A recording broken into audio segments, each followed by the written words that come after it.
ओम शांति। आज प्यारे मीठे बाबा की मुरली मंथन की डेट है 28 नवंबर 2025। तो आज मीठे बाबा अपने बच्चों से कह रहे हैं, यह भूल भुलैया का खेल है। तुम घड़ी घड़ी बाबा को भूल जाते हो। निश्चय बुद्धि बनो तो इस खेल में कभी फंसेंगे नहीं। भूल भुलैया का खेल है ना, इधर बाबा है उधर माया है। कभी हम बाबा की गली, कभी माया की गली। हाँ, तो इसलिए बाबा कहते तुम घड़ी घड़ी मुझे भूल जाते हो तो माया अपनी गली ले लेती है। निश्चय बुद्धि बनो तो खेल में फंसेंगे, कभी मत घबराना कि हम अकेले हैं। अकेले पर कहते हैं ना, कभी अकेले चलने का मन हो तो डरना नहीं, क्योंकि समस्या, स्मशान, शिखर और सिंहासन पर व्यक्ति अकेला ही बैठता है, तो घबराना नहीं। हाँ, आज हम अकेले चले तो क्या हुआ, कारवां तो आगे बनती है जब भीड़ हो जाती है। ठीक है, चलता तो कोई अकेला ही है, इसलिए घबराना नहीं है, फंसना नहीं है। बस भगवान को याद करते रहना है, और भगवान को याद करने की ये मुरली है हमारे पास, है ना, मंथन है ना सभी के पास। प्रश्न, कयामत के समय को देखते हुए भी तुम बच्चों का कर्तव्य क्या है। कयामत का समय अर्थात डे ऑफ जजमेंट, धर्मराजपुरी का समय हो गया है। तो हम बच्चों का कर्तव्य क्या है इस समय। हमारा कर्तव्य है अपनी पढ़ाई में अच्छी रीति लग जाना, और बातों में नहीं जाना कि कौन क्या कर रहा है, कैसे कर रहा है, कितना कर रहा है, उतना कर रहा है। जितना हम इसमें फंसेंगे उतना ही हम उलझते चले जाएंगे। बाबा तुम्हें नैनों पर बिठाकर गले का हार बनाकर साथ ले जाने वाले हैं, तो उधर उसकी तरफ फिरा करो ना, दिमाग उधर लगाओ। बाकी तो सबको अपना अपना हिसाब किताब चुप तो करके ही जाना है, चाहे कोई हो, बड़ा हो छोटा हो, सब अपना हिसाब पूरा ही कर रहे हैं। सारे ना कार्मिक अकाउंट्स में बंधे पड़े हैं। बाबा हैं सबको अपने साथ घर ले जाने, तो फिर नैनो में बैठकर कौन जाएगा, बाबा के बच्चे। चलना है ना। गीत है, दूर देश का रहने वाला आया देश पर आए। ओम शांति। पारलौकिक पिता बैठकर अपने बच्चों को समझा रहे हैं, भारत खास और दुनिया आम सब विश्व में शांति चाहते हैं। भारत खास है, और दुनिया आम है। अब यह तो समझना चाहिए, जरूर विश्व का मालिक ही विश्व में शांति स्थापन करेंगे। गॉड फादर को ही तो पुकारना चाहिए कि आकर विश्व में शांति फैलाओ, ए शांति के सागर आ जाओ। किसको पुकारे अब तो बेचारे को पता ही नहीं है। सारे विश्व की बात है ना, सारे विश्व में लोग शांति चाहते हैं। अब शांति का धाम तो अलग है, जहाँ बाबा और आप आत्माएं रहती हो। यह भी बेहद का बाबा ही समझा रहे हैं। अब इस दुनिया में तो ढेर के ढेर मनुष्य है, अनेक धर्म है। कहते हैं एक धर्म हो जाए तो शांति हो, तो सब धर्म मिलकर एक तो नहीं हो सकते। किसकी भी ताकत नहीं है, किसी मनुष्य की ताकत नहीं है कि सर्व धर्म संभव कर दे, सभी धर्म को एक कर दे। त्रिमूर्ति की ही महिमा है। त्रिमूर्ति अर्थात ब्रह्मा विष्णु शंकर, उसके ऊपर है शिव निराकार, जिन्होंने इन तीनों को रचा।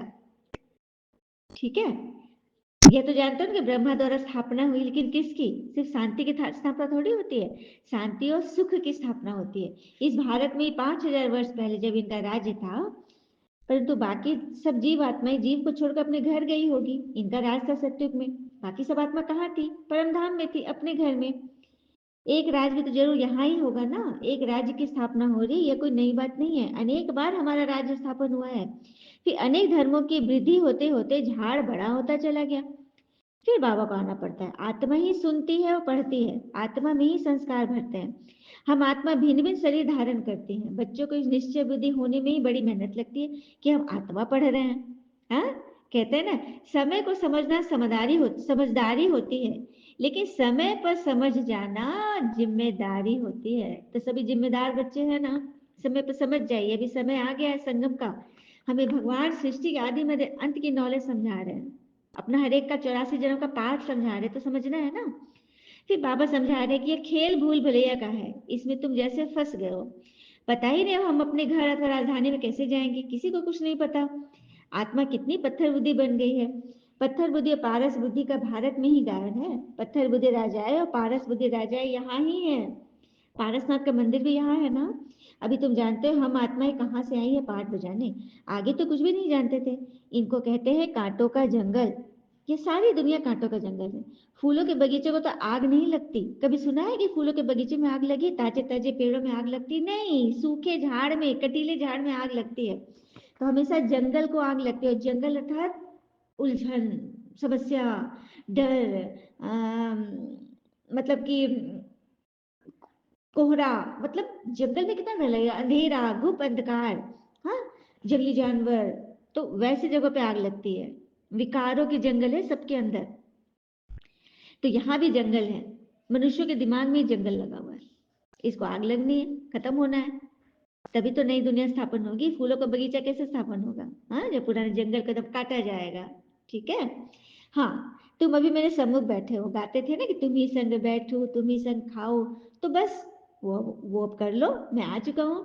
भगवानुवाच है ना, तो जरूर मुझसे ही पढ़ोगे ना। भगवानुवाच बच्चों प्रति ही तो होगा, तुम बच्चे जानते हो भगवान को, भगवान पढ़ाते हैं, ये तुम ही जानते हो।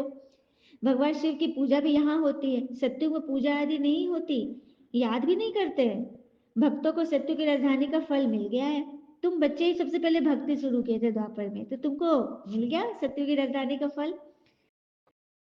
तुम समझते हो हमने सबसे जास्ती भक्ति की है, इसलिए हम ही पहले पहले बाबा से मिले हैं, फिर हम ही राजधानी में आएंगे। तो बच्चों को पूरा पुरुषार्थ करना चाहिए नई दुनिया में उच्च पद पाने की। बच्चों की दिल होती है ना, अब हम जल्दी से नए घर में जाएं। देखिए, जब हमारा नया घर बनना होता है दुनिया में भी कितनी खुशी होती है बच्चों को, तो खास करके हम नए घर में जाएंगे, मम्मी जल्दी से तैयारी करो, हाँ जल्दी जल्दी बने, मम्मी ये काम वाला जल्दी काम नहीं कर रहा है, थोड़ा थोड़ा दीवार उठा रहा है। बच्चे ऐसे देखते रहते हैं ना, तो ये बाबा कहते हैं तुम बच्चों को तो खुशी होना चाहिए कि हम नए घर में जाए जल्दी जल्दी, तो उसके लिए पुरुषार्थ भी तो करना पड़ेगा।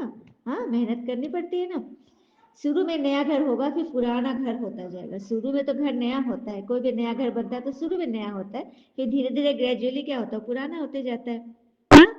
कहेंगे कि हमारे दादा परदादा का नया मकान था, पीछे आने वाले तो बहुत होते थे। जितना जोर से पुरुषार्थ करेंगे तो पहले अपने नए घर में, तो पुराने घर में आना पड़ेगा। कहाँ आना है आप लोग को? नया घर में आना है कि पुराना घर में? हाँ, घर में बच्चों की वृद्धि होते जाएगी, पुत्र पोत्रे पर पोत्रे सभी जुड़ते चले जाएंगे, परिवार बढ़ता तो होता है ना। तो पुरुषार्थ भी युक्ति द्वारा बाबा ही बैठ कर समझाते हैं। भक्ति में भी पुरुषार्थ करते हैं ना, बहुत भक्ति करने वाले का नाम वाला हो, जैसे मीरा, नारद, कितना नाम वाला है ना, दिन रात मुंह पे भगवान का ही नाम। कई भक्तों के स्टैंप आदि भी निकालते हैं, लेकिन ज्ञान की माला की तो कोई किसी को पता ही नहीं। भक्ति की माला होती है, लेकिन ज्ञान की माला तो अभी कोई है ही नहीं, क्योंकि ब्राह्मणों की माला तो बन नहीं सकती है, क्योंकि आज अच्छे चल रहे कल गिर पड़ेंगे। और कहते हैं ना, सही राह पर चलना थोड़ा मुश्किल जरूर है, पर उस रास्ते पर आपको कोई गिरा नहीं सकता, क्योंकि सही रास्ते पे वही चलेंगे जो सही होंगे। उल्टे लोग सही रास्ते पे नहीं जा सकते, तो आगे बढ़कर आपको गिरा ही नहीं सकते। ठीक है। और जो सही रास्ता पे, सत्य की राह पे, परमार्थ श्रीमत पे, वो किसी को गिराएंगे नहीं और ही उसको आगे बढ़ाएंगे, और ना किसी से जलेंगे। अगर जल रहे हैं, क्वेश्चन आ रहा है, तो इसका मतलब कि आप सही रीति से नहीं चल रहे हो, आप श्रीमत पर नहीं चल रहे हो, तो अपने आप की चेकिंग करो। क्योंकि तुम वो बेहद के स्टूडेंट तो नंबर वार पास होंगे ही ना, स्कूल में भी नंबर वार ही पास होते, जैसे कल पहले तुम हुए थे वैसे ही हो जाओगे। बाबा समझाते हैं, तुमने 84 जन्म लिए हैं, 84 जन्मों में 84 टीचर होते हैं, पुनर्जन्म तो जरूर लेना है। यह बेहद का झाड़, ढेर धर्म है, तुम्हारी बुद्धि अब बेहद की तरफ जाएगी। कितना बड़ा झाड़ है। पहले पहले आदि सनातन देवी देवता धर्म ही होगा, फिर वैरायटी धर्म आएंगे। क्या बात है, पहले पहले सनातन धर्म ही है। देखिए, जितने भी धर्म स्थापक आए, सारे धर्म की हिस्ट्री ज्योग्राफी हमको सब पता है, तिथि तारीख स्थापक सब पता है, लेकिन सनातन धर्म का बता दे कोई, कब शुरू हुआ, कब आदि था और कब तक चलेगा, किसने शुरू किया, कुछ नहीं पता। क्योंकि परमात्मा ने गुप्त युग में, संगम युग में आके स्थापना किए थे, इसके बारे में तो किसी को नहीं पता, कोई नहीं बता सकता है ना। तो वही है, पहले पहले सनातन धर्म ही होगा, बाद में वैरायटी धर्म आएंगे। सुन लिया? मनुष्य की आत्मा ने 84 जन्म लिए हैं, लेकिन कह देते हैं 84 लाख जन्म, तो 84 लाख तो हो न सके, नहीं हो सकता। देखिए ना, 84 जन्म में हमारी आत्मा की क्या हाल हो गया है, कितनी दुखी हो, कितनी मन त्रस्त हो गई, त्राई त्राई कर रही है। 84 लाख जन्म होगा तो क्या हो जाएगा? हाँ, आधा कल के बाद पुरानी दुनिया हो जाती है, नई दुनिया क्या बन जाती है, आधा कल के बाद पुरानी दुनिया। इसलिए धंधे वाले स्वास्तिका रखते हैं चौपड़े में। स्वास्तिका के पूरे 4 भाग होते हैं ना, तो ये 4 युग का प्रतीक है, सतयुग, त्रेता, द्वापर, कलयुग, 4 कोष्ठ है ना, खंड है ना। हाँ, अभी दिवाली मनाते हैं, वास्तव में सच्ची सच्ची दिवाली याद की यात्रा है, जिससे आत्मा की ज्योति 21 जन्मों के लिए जग जाती है। बहुत कमाई होती है, देखिए कमाई एक आत्मा की कमाई है, और एक धन की कमाई पर मैंने एक सुना है, बहुत ज्यादा मतलब क्या बोलेंगे, आई ओपनर मैसेज है, आई ओपनर। एक व्यक्ति बहुत अमीर था और पुरुषार्थी भी था, बहुत अच्छे से उसने सेवा की, मतलब कहते हैं ब्रह्मा बाबा का राइट हैंड था, मतलब इतना नामी गामी बच्चा था। लेकिन जब उसे शरीर छोड़ा ना, तो उसके धन वैभव ना लौकिक परिवार में बट गया। ठीक है? और वो परिवार के लोग उसे गलत खान-पान और गलत धंधे में लगा दिए। तो पता है क्या हुआ?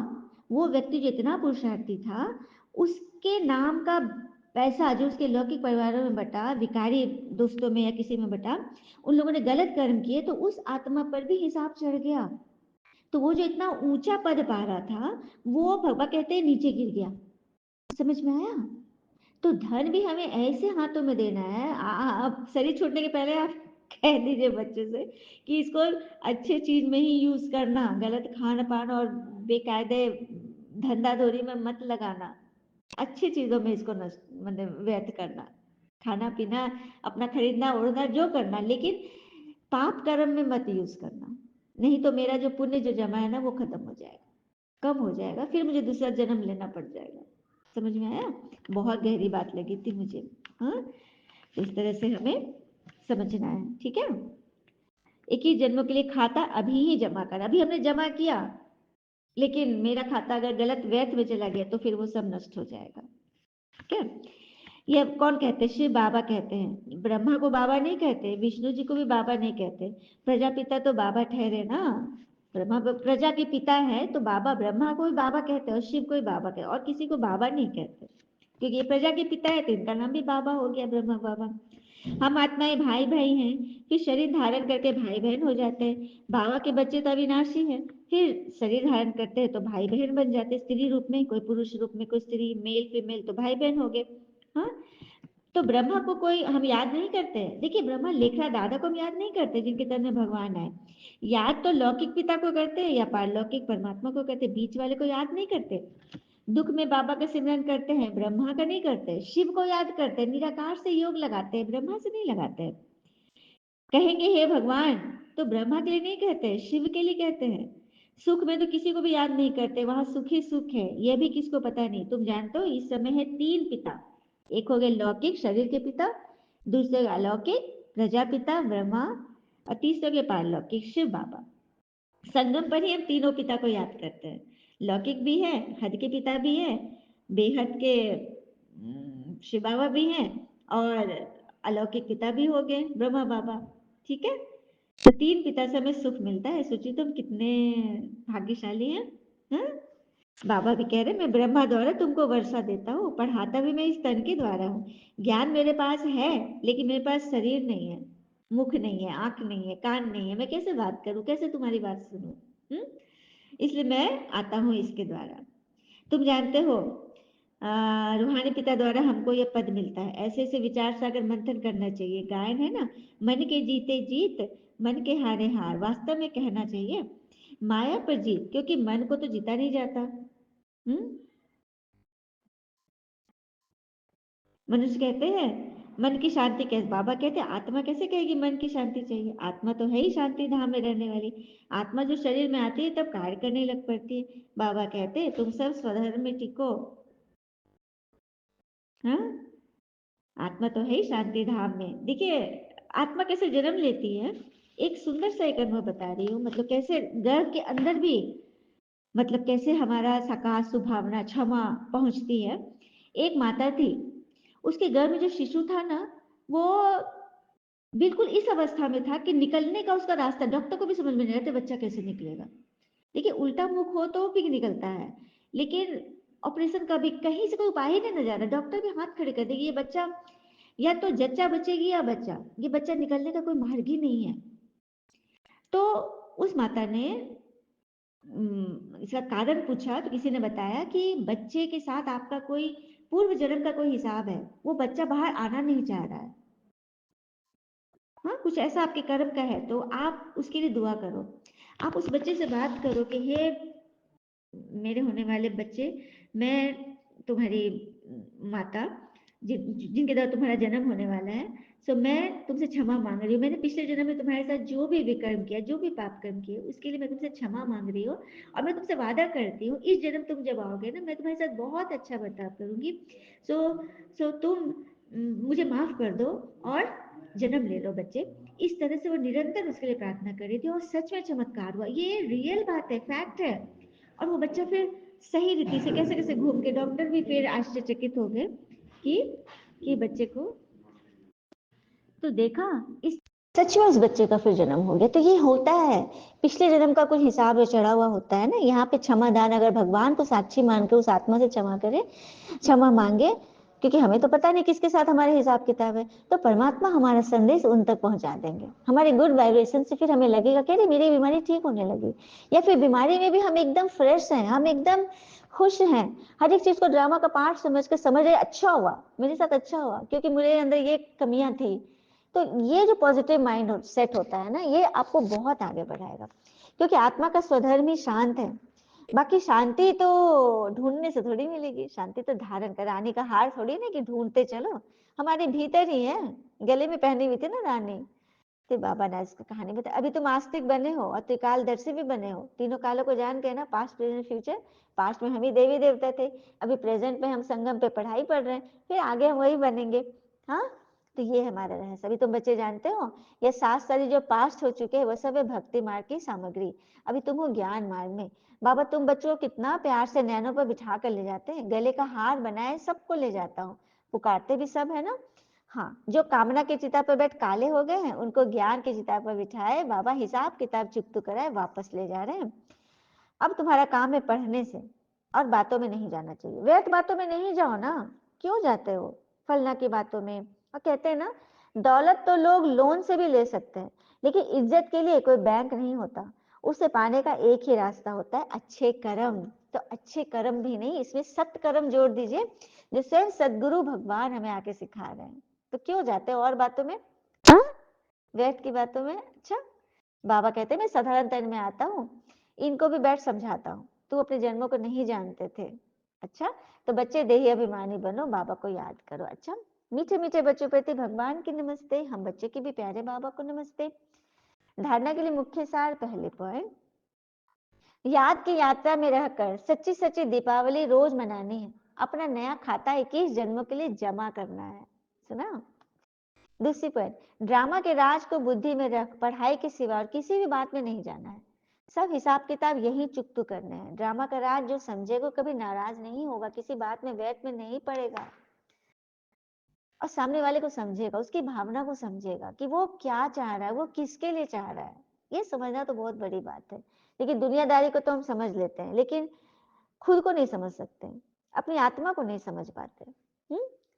और कहते हैं ना, यदि हम अपने जीवन की नैया परमात्मा को सौंप दे, तो जीवन में आने वाले तूफान जैसी समस्याएं भी आशीर्वाद बन जाएगी। ठीक है, वरदान है, आत्मीयता की स्थिति द्वारा व्यर्थ बातों का स्टॉक खत्म करने वाले खुशी के खजाने से संपन्न भव। आत्मीयता की स्थिति द्वारा व्यर्थ बातों का स्टॉक खत्म करने वाले खुशी के खजाने से संपन्न बनते हैं। तो कैसे बनेंगे? आत्मीयता की स्थिति द्वारा व्यर्थ बातों के स्टॉक को समाप्त करो, नहीं तो एक दो के अवगुणों का वर्णन करते बीमारी के जर्म्स वायुमंडल में फैलाते रहेंगे। इससे वातावरण पावरफुल नहीं बनेगा। आपके पास अनेक भावों से अनेक आत्माएं आएंगी, लेकिन आपकी तरफ से शुभ भावना की बातें ही ले जाए। सुन लिया? भले आप मुख से नहीं बोले, कि आपके मन से जो वाइब्रेशन निकलेगा वही वो आत्मा कैच करेगी। शुभ वाइब्रेशन की बहुत तीव्र गति होती है। ठीक है, यह तब होगा जब स्वयं के पास खुशी की बातों का स्टॉक जमा होगा। यदि दिल में किसी के प्रति कोई व्यर्थ बातें होगी, तो जहां बातें वहां बाप नहीं पाप है। अब बाबा और किससे से समझाएंगे? जहां बाबा के अलावा फलाना लोगों की बातें हो रही, अरे आप आपस की बातें करिए ना, एक दूसरे की बातें करिए, तीसरे की बातें मत कीजिए। तीसरे को आने से वो उसमें गड़बड़ी होता है। दो की बात, अपनी अपनी बातें कीजिए, फलना ऐसा फलना वैसे बिल्कुल नहीं, क्योंकि जहां बात है वहां बाप नहीं है, और जहां बाप है वहां पाप है। ठीक है। स्लोगन, स्मृति का स्विच ऑन हो तो मूड ऑफ हो नहीं सकता। स्मृति का स्विच सदा ऑन रखिए।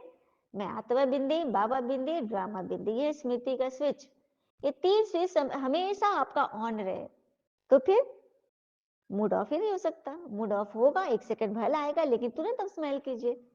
ठीक है, और वैसा वाला स्माइल नहीं कीजिए सेल्समैन की तरह, हाँ, मुस्कुरा ले रहा कि बहुत अच्छा नेचर का है, ऐसा नहीं है।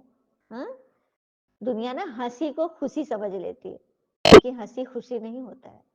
खुशी अंदर की जो रूहानियत जो झलकती है, वो नैनों से, नैन चैन से झलकता है।